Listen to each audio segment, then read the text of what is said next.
Assalamualaikum warahmatullahi wabarakatuh. Selamat pagi anak-anak. Gimana kabarnya hari ini? Alhamdulillah sehat ya. Semoga kita selalu diberikan kesehatan oleh Allah Subhanahu wa taala agar kita bisa mengikuti pembelajaran dengan lancar, sehat walafiat tanpa kurang satu apapun. Meskipun hari ini pembelajaran masih dilakukan secara online karena pandemi masih berlangsung, kalian harus tetap semangat ya dalam belajar. Oke, apakah hari ini ada yang tidak masuk? Masuk semua ya, alhamdulillah. Silakan ke kelas untuk memimpin doa terlebih dahulu.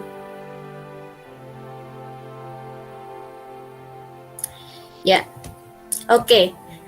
Pada pertemuan sebelumnya kita sudah mempelajari mengenai materi pembukaan Undang-Undang Dasar 1945 serta hubungan pembukaan Undang-Undang Dasar 1945 dengan Proklamasi Kemerdekaan Indonesia.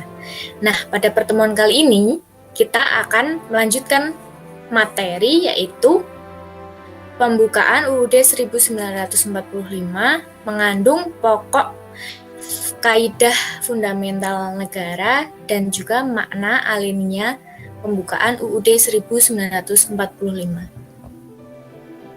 Ibu izin share ya.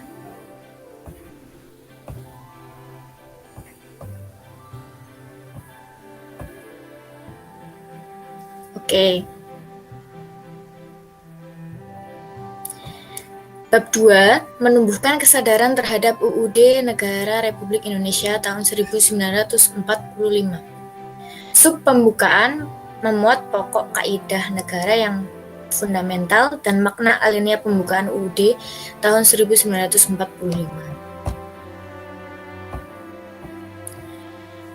Kali ini kita akan membahas dengan KD 3.2, menelaah makna, kedudukan, dan fungsi Undang-Undang Dasar Negara Republik Indonesia tahun 1945, serta peraturan perundang-undangan lainnya dalam sistem hukum nasional. Dengan indikator yang pertama, menguraikan pembukaan memuat pokok kaidah negara yang fundamental. Yang kedua, mengidentifikasi makna alinea pembukaan UUD Negara Republik Indonesia tahun 1945.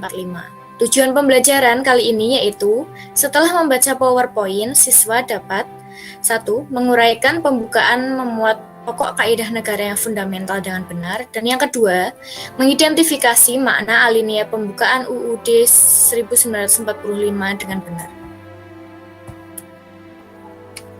Yang pertama yaitu pembukaan memuat pokok kaidah negara yang fundamental. Jadi UUD Negara Republik Indonesia tahun 1945 terdiri atas pembukaan dan pasal-pasal.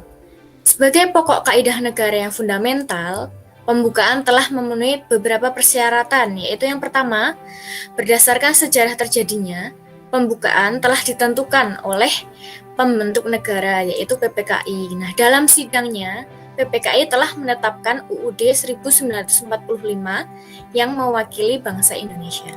Dan yang kedua, berdasarkan isinya, memuat asas falsafah negara, yaitu Pancasila, asas politik negara yaitu kedaulatan rakyat, dan juga tujuan negara atau cita-cita nasional. Dan yang ketiga yaitu pembukaan menetapkan UUD Republik Indonesia. Selanjutnya, di dalam hukum, pokok kaidah negara fundamental ini mempunyai hakikat dan kedudukan yang tetap, kuat, dan tidak berubah bagi negara yang telah dibentuk. UUD 1945 sebagai sumber hukum tertinggi di Indonesia, sehingga pembukaan UUD 1945 merupakan motivasi aspirasi perjuangan dan tekad bangsa Indonesia. Nah, selanjutnya, pokok kaidah fundamental yang terdapat dalam pembukaan UUD 1945 yaitu ada 7. Yang pertama yaitu pokok pikiran yang diciptakan dan diwujudkan dalam pasal-pasal UUD. Jadi pokok-pokok pikiran yang ada dalam pembukaan UUD akan dijabarkan lebih lanjut dalam pasal-pasalnya. Dan yang kedua yaitu pengakuan kemerdekaan hak segala bangsa. Yang ketiga yaitu cita-cita nasional yang ingin diwujudkan oleh bangsa Indonesia. Dan yang keempat, pernyataan kemerdekaan dan bebas dari penjajahan. Yang kelima, tujuan negara. Yang keenam, kedaulatan rakyat yang dianut oleh Indonesia, dan yang ketujuh, dasar negara yaitu Pancasila. Oke. Penyusunan UUD 1945 ini dilakukan pada masa revolusi, dan di dalamnya terdapat nilai-nilai luhur seperti nilai universal yang berarti bahwa pembukaan UUD 1945 memiliki nilai-nilai yang dijunjung tinggi oleh bangsa-bangsa beradab di dunia. Merupakan salah satu bentuk perilaku bangsa yang beradab di dunia, yaitu menghargai hak asasi manusia. Yang kedua yaitu nilai lestari, di mana pembukaan UUD 1945 mampu menampung dinamika masyarakat dan akan tetap menjadi landasan perjuangan bangsa Indonesia itu sendiri. Oke, selanjutnya yaitu makna alinea pembukaan UUD 1945. Yang pertama yaitu alinea pertama. Dalam pembukaan UUD 1945 ini menunjukkan adanya keteguhan dan bangsa Indonesia untuk menegakkan kemerdekaan dan bebas dari penjajahan. Jadi, pada alinea pertama ini mengandung adanya dua dalil. Yang pertama, dalil objektif, yaitu penjajahan di atas dunia harus dihapuskan karena tidak sesuai dengan peri kemanusiaan dan peri keadilan. Jadi, Indonesia juga ingin membantu perjuangan bangsa yang belum merdeka agar bisa merdeka dari penjajahan. Yang kedua yaitu dalil subjektif, merupakan aspirasi bangsa Indonesia untuk melepaskan diri dari penjajahan. Seperti yang ditegaskan dalam alinea ketiga pembukaan UUD 1945, yaitu makna alinea pertama meletakkan tugas dan tanggung jawab kepada bangsa, negara, dan warga negara Indonesia senantiasa melawan penjajahan dalam segala bentuk apapun. Nah, yang kedua yaitu alinea kedua.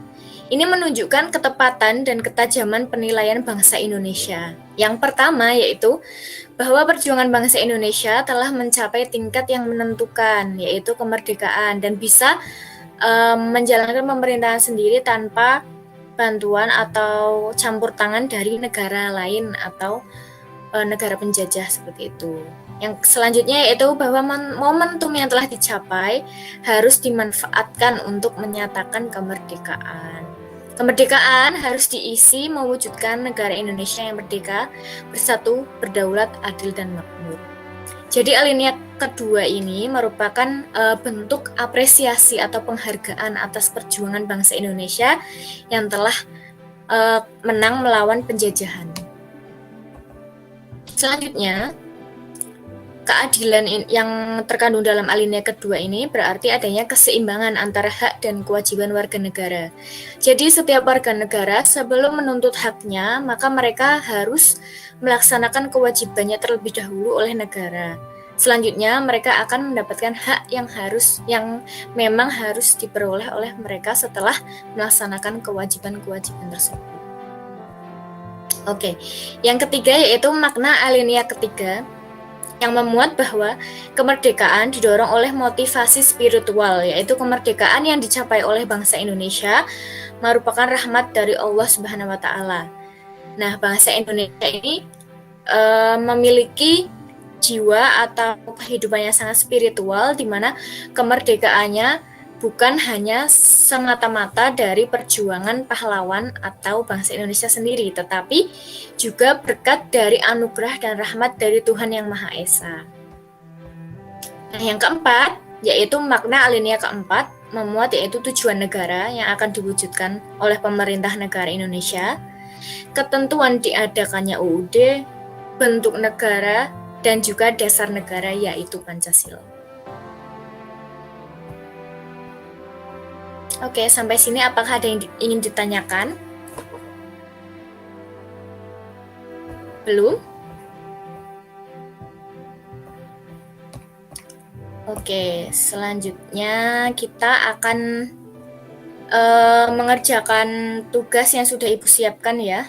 Kalau tidak ada yang ingin ditanyakan, silahkan kalian klik link Google Form yang sudah Ibu share ke WhatsApp group. Di sana terdapat soal-soal yang harus kalian kerjakan. Sebentar.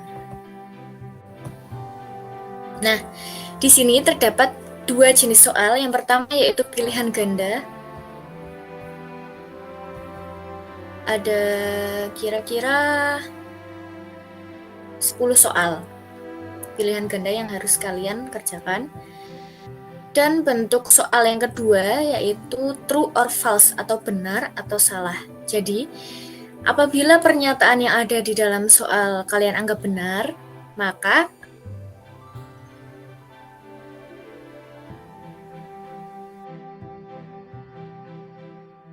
salah, seperti itu. Jadi keseluruhan soal itu ada 15. Ibu kasih waktu maksimal malam ini ya, jam 12 malam. Segera dikerjakan saja agar tidak menumpuk tugas kalian. Silahkan, bisa dikerjakan. Oke, apabila tidak ada yang ingin ditanyakan, pertemuan hari ini cukup sampai di sini ya. Untuk tugas yang tadi, segera dikerjakan ya. Oke, untuk pertemuan selanjutnya kita akan membahas mengenai kedudukan dan fungsi UUD 1945. Jadi kalian bisa siapkan terlebih dahulu mengenai materinya, bisa membaca LKS dan sebagainya. Karena minggu depan Ibu akan mengetes ya, mengadakan kuis seperti itu mengenai kedudukan dan fungsi UUD 1945. Jadi nanti akan kelihatan siapa yang melakukan persiapan dengan belajar atau tidak. Tetap semangat, semoga pandemi ini segera berakhir dan kita segera bisa melakukan pembelajaran tatap muka kembali. Terima kasih. Sekian, wassalamualaikum warahmatullahi wabarakatuh.